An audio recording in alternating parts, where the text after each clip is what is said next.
La plaça del Llibre, a més de tots els actes que fa, reconeix a unes persones per la seva vàlua i per la seva contribució a la normalització de la nostra llengua.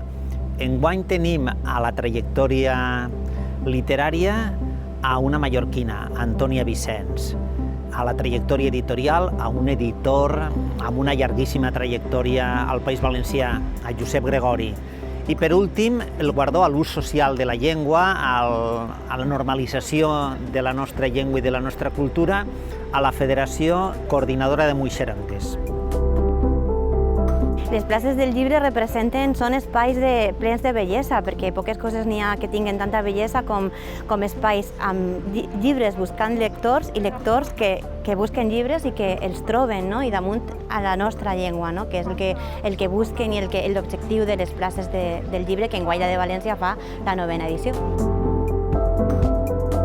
Des d'Acció Cultural del País Valencià us podem mostrar l'alegria per arribar a la 9ª edició de la plaça del Llibre a València, la 3a a Castelló, que ja se n'ha celebrat altres, i això demostra la vitalitat, la potència de la nostra cultura, el desig de la gent que acudeix a les places, que compra els llibres, que participa en les activitats culturals, i la fortalesa també de la indústria d'aquest país, que malgrat la pandèmia no ha deixat de celebrar la plaça del Llibre, així que llarga vida i molt contenta de que les places que nasqueren així, al centre d'octubre, estiguen ara omplint places i carrers.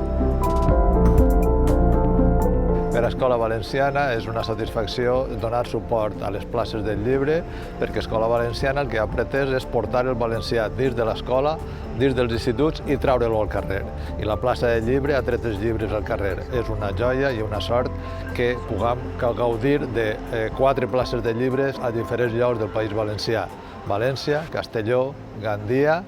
i Alacant.